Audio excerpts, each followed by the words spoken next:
Thanks for choosing this free Anfield Index podcast. If you'd prefer to listen to this or any of our other shows without adverts, then now's the time to check out Anfield Index Pro. With AI Pro, you can supercharge your entire listening experience. You'll not only get all of our podcasts without the ads, but you'll have them far faster with our quick publish feature available exclusively for subscribers. AI Pro also puts you in the heart of our sound studio, with an option to listen to many of our shows live and interact with the podcasters in real time as the shows are recording. Upgrading couldn't be easier. AI Pro is available on all popular podcast platforms, and we have our own apps for Apple and Android. Just head on over to AnfieldIndexPro.com and get started today.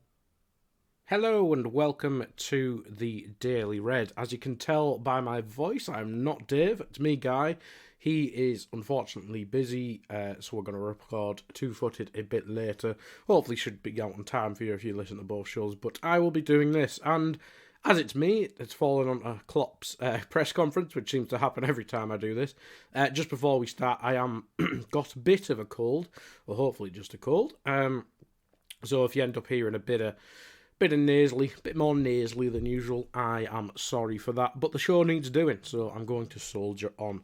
But we do have his press conference to go through, as I said. So the first thing he was asked was about 5 subs. We know Klopp has championed that for a while now, and it's kind of been him.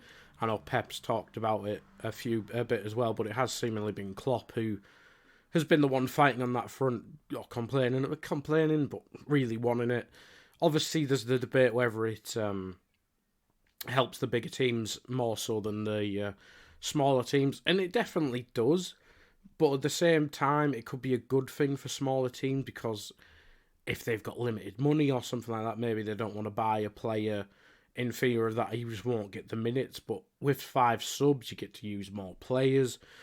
You get to rotate a bit more in periods. Obviously, they won't have the same squad quality as us and Man City, Chelsea, etc. But player opportunity is a big thing, and more young players will get a go. I'll use Burnley as an example. I don't remember them using many academy kids outside of Dwight McNeil. Maybe it'll give more players like that a chance if they do have a comfortable game one week. They can use a younger player or something like that, or take more of a gamble in a game. I think it should be interesting, but I think Klopp's always worded it. There's more games coming each season.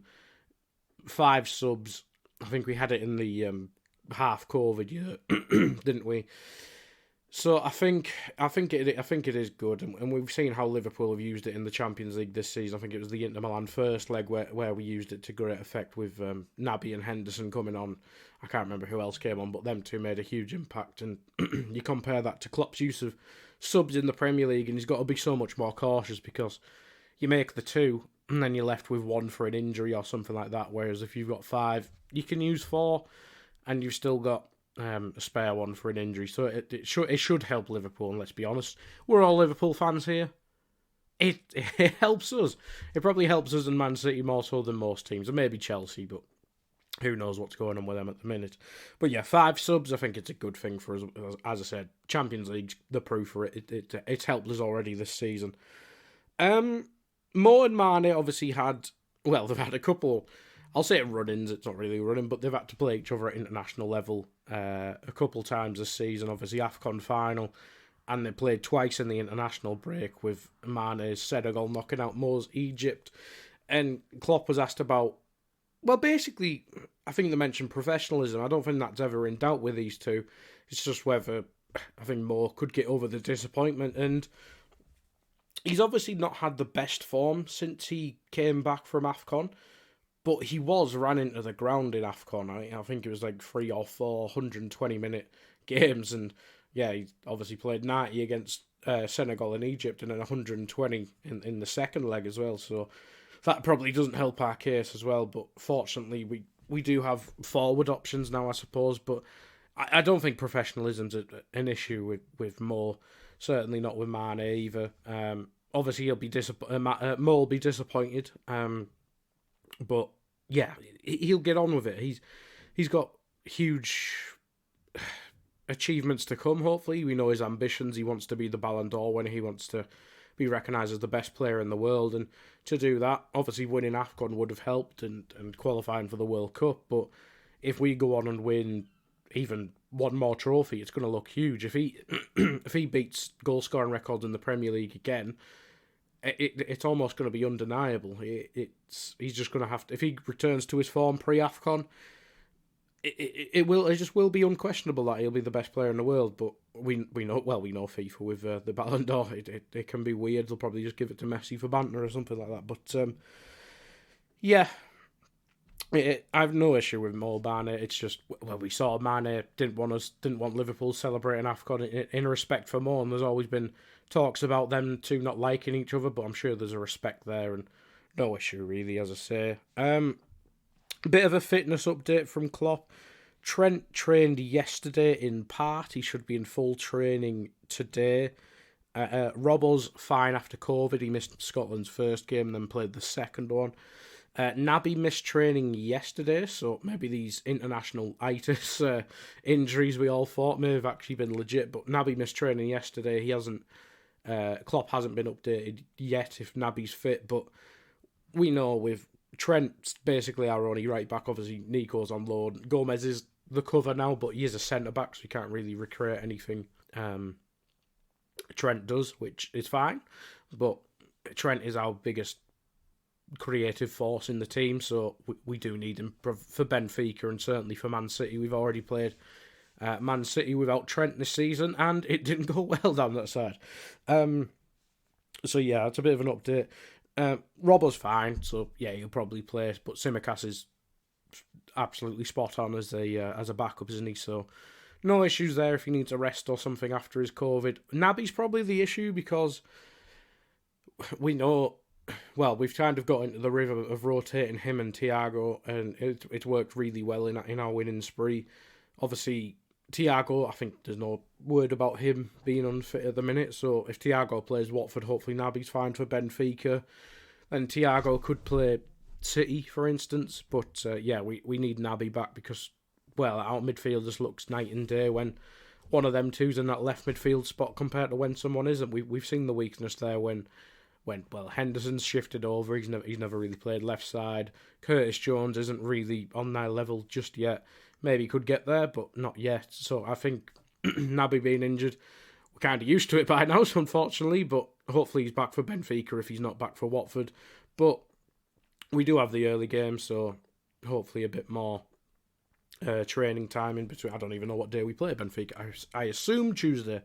But yeah, it's a bit of a disappointment, but hopefully he's fine. But as I said, with Trent, Benfica and Man City should be the bigger games. We do obviously have to beat Watford, but we should be fine. Thiago's the main starter there anyway, but we just need him for rotation option. And he's been really good this season, undoubtedly. Klopp was asked about playing before City, and he kind of just brushed it off, saying, well, we've caught up. We just got off focus on Watford, whereas I think, from my opinion, it is nice if we do beat Watford. Don't worry, I am touching my desk, so I'm touching wood. I'm not jinxing us. It to see us top of the table, even if it is, I'm not sure when Man City play, even for a couple hours or a day or whenever the hell Man City play.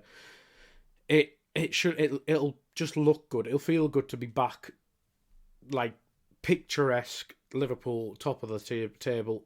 I can't even remember who Man City. I think they're playing Burnley, aren't they, actually, because he was asked later on about them playing a relegation team. Man City always beat Burnley, so it may not last that long, but they're putting the pressure on them. This Man City team has not really had to deal with pressure this season, or certainly not since we slipped up in a few games, and so did Chelsea, so they've not really felt pressure. Now that we're back breathing on their necks and then can overtake them before their game, Burnley obviously need all the points they can get, so do Watford obviously, but if Man City feel the pressure, we've seen them slip up in a few games. I mean, Palace goalless, Southampton they drew as well, not in the Cup, the Premier League one, and Tottenham obviously. So yeah, a few slip ups, and maybe Burnley could do us a favour. But yeah, it'll be great to see if we are top of the table for even if it is a few hours or however long till the Man City game. I don't think Klopp was asked about this, but he kind of brought up half-12 atmospheres. Obviously, I'm not the biggest match goer. I am a jinx, as we've figured out on other podcasts, so I try not to go. I mean, I'd love to go, but if we lost, it'd be my fault, and yeah, I wouldn't be allowed to support Liverpool. maybe if we have a down year. I should have went last year. That's probably what I'm saying. But yeah, it's a strange one, because of half-12 after an international break, against a relegation-threatened team. I mean, the games I've gone to have been against lower-quality opposition. It wasn't the greatest atmosphere, but Anfield, it's special. But especially for me, obviously. But yeah, half-12 kickoffs of... I don't know, Klopp's never really liked them. Obviously, we had a poor record when he first joined.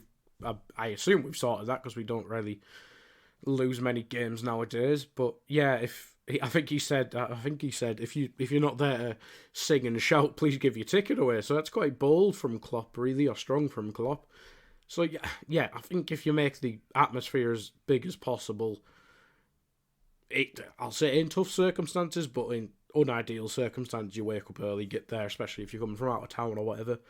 But yeah, I'm trying to make it a good atmosphere. If you are going, you should do all the time, really. But yeah, I've been there in them games which were a bit dire on early-ish mornings or early afternoons. But yeah, it's hopefully it's a good atmosphere. But I'm sure Benfica and certainly Man City will be. If not, but yeah, just try your best. Klopp was asked about both us and City playing against relegation-threatened teams. Not Everton. But yeah, it's a weird one. I think if you're playing them early on in the season, it might be a good thing, because they're obviously of lower quality. I can't remember what our score was against Watford. It was Ranieri's first game, wasn't it? We battered them, if I remember correctly.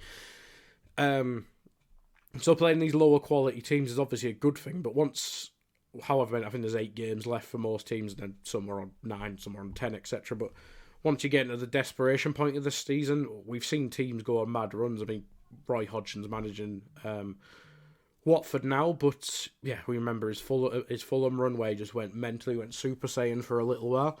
But we've seen other teams do that. West Brom, who went on one? Newcastle kind of went on one. But yeah, we see these relegation threatened teams just go on these mad runs, and yeah, we don't want to be a victim of that. But Watford could easily stay out, because I'll kind of talk about it towards the end, but Watford's attack is really good. The defence is pretty bad, and the midfield's not great. But yeah, the attack can hurt anyone in the league, you'd probably think. So we kind of have to look out for that. And City, I kind of mentioned that they have a really good record against Burnley. But yeah, I think City... Didn't they lose someone? Didn't they lose a defender? Did Stones get injured in the international break? So might be Aki and Laporte. I think they've dropped quite a few points when Aki's played. Maybe Diaz gets rushed back. I think he was close to fitness. But we've seen Pep rush players back in the past. I think De Bruyne had a couple of years injury plague, so maybe it happens to Diaz as well. But yeah, unideal for City at the min. But yeah, it'll be interesting to see if any of the relegation teams step up. Hopefully not against us. Please do it against City. That'd be nice. And the last thing he was asked about was 8 games in a month and whether we can rotate. I kind of mentioned it with Thiago and Naby there, but that's probably more for injury purposes, if anything. But there is people in the squad we need to rotate. I mean, Trent kind of not really missed too many games this season, about that Man City one I mentioned earlier. Matip and Kanate, they've kind of found a nice rotation at right centre-back. Maybe we get Tsimikas a few more games, but Robbo's a machine. Fabinho's going to have to rest at some point, so Hendo will have to move there, and then we can mix about with the right centre-mid. Thiago Naby, that kind of hopefully fixes itself, and we finally got options up front, so Mo's probably the one constant there, but yeah, as I mentioned, he played 120 minutes and 90 minutes at international level, so maybe he gets a rest at some point. But yeah, we've got the options now. We've probably got the best squad in the league now that Man City got rid of like Ferran Torres and not really replacing squad players that have left in the past. So yeah, it should be interesting. I think Klopp mentioned he wants to rotate as well, or has to rotate. But 8 games in a month, it's quite a lot. And quite a lot of big games. We play Man City every 2 days or something like that. Champions League as well.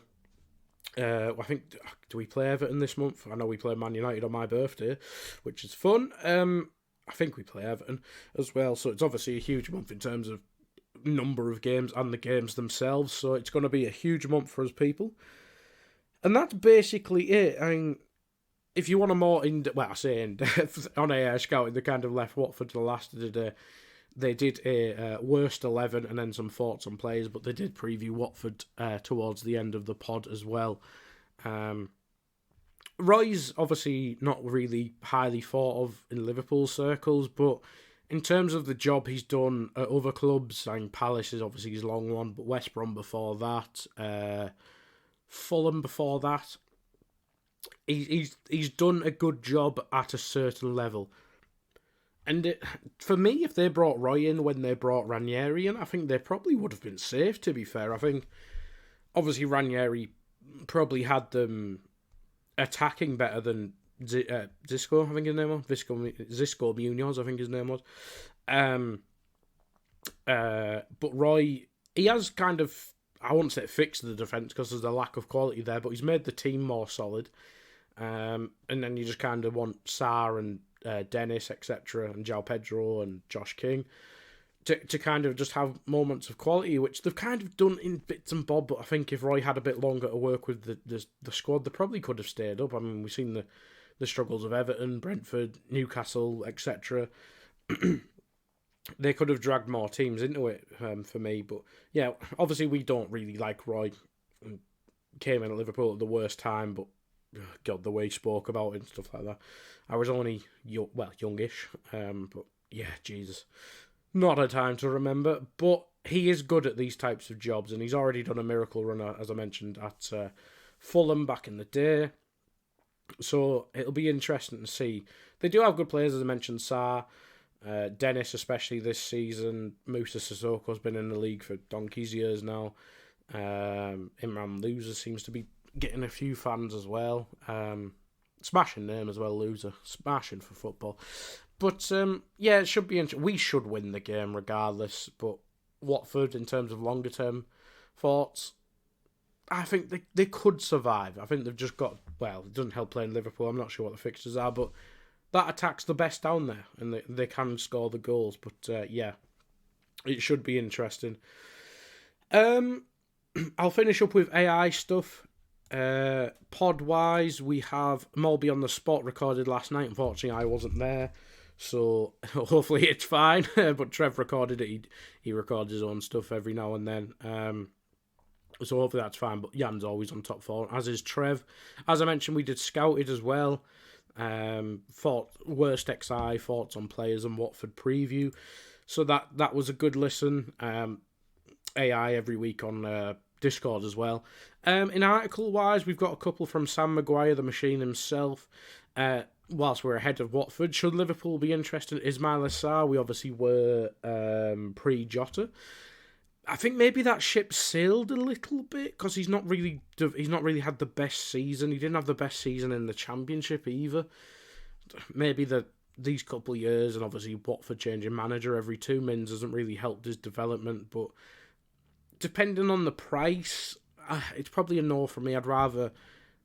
It's probably a very different price bracket. But you look at other players in the Premier League. I mean, Rafinha's probably top out of the other teams for me in terms of that position. Not the biggest fan of Jared Bowen, but he's developed better than Sarr has. I mean, Sarr, if you're talking, I don't know, 20-ish mil, it might be worth a gamble. But, well, speaking of gambles, Sam's also done an article on should Liverpool be interested in Yuri Tielemans. I think it came out, I think it might be in the Italian press or the Spanish press. I think his price was 25 mil. I can't remember if it was pounds or euros. I really like Tielemans, and obviously we've been linked with people like Tchouaméni. Bellingham's been long linked, but I think most people assume he'll be at Dortmund for at least another season. I like Tielemans. I'm just not sure which role he'd fit in. I'm not sure if is he the Thiago Naby role where you're a bit more defensive and you're playing from deep, or is he that right-sided Henderson role where you kind of play wide, but you also play like a 10 at times? I think that's probably more where he is, but I'm not sure if he has the natural width that Henderson provides at times. I reckon he could do that more so than the Thiago Naby role. But 25 mil for a player who's that good. I don't think you can go wrong, especially if Tchouaméni, who's been linked via Ornstein and stuff like that. If the Real Madrid links are true, if he does go to Real, Tielemans could be a spot-on signing. I'm not sure how old he is. Let's have a quick looky. I will do a Dave and type live on pod. He's 24, so I thought he was a bit older than that, to be honest. So he's kind of coming into his peak, if anything, maybe just starting his peak. He's obviously played a lot of football, which is a concern, but a fresh start at a Jurgen Klopp managed team, I don't think it could go wrong with Yuri Tielemans. So yeah, I'd be all for that. I thought he was a bit older than that, to be honest. But yeah, if Tchouaméni isn't available, Tielemans probably a very different player, but maybe we extend Naby or something like that, use him and Thiago as we have done recently, and Tielemans could probably fill that role as well. Yeah, 25 mil if the rumour is true. I think that'd be really good business, smart business as well. But yeah, check out all the stuff on AI, them pods I mentioned, the 2 articles from Sam. I think he has more. I think he has one on Emmanuel Dennis as well. I'll probably put that out tomorrow morning, so just ahead of the Watford game. So you got the 2 articles on Watford players there. But that's it from me. Hopefully my slightly more nasally than usual voice has not been too annoying, or maybe the odd cough or something like that. I do apologise for that. But thank you everyone for listening. Hopefully Dave's back Monday, so I don't have to do this. But thank you everyone. Goodbye. We hope you enjoyed listening to this Anfield Index show. Please be sure to subscribe to our channel so future podcasts find their way to your device automatically.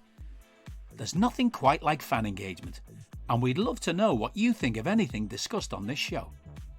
The best way to get in touch is over on our free Discord community, where both podcasters and listeners debate the hottest LFC topics 24/7. Sign up free now at AnfieldIndex.com/Discord. You won't regret it. You can also follow us on Twitter at Anfield Index and find us on Facebook by searching for Anfield Index. Oh, and before you go, we'd love it if you could leave us a 5-star review on your favourite podcast app. It only takes a couple of seconds, and it means the world to the people who create these free shows.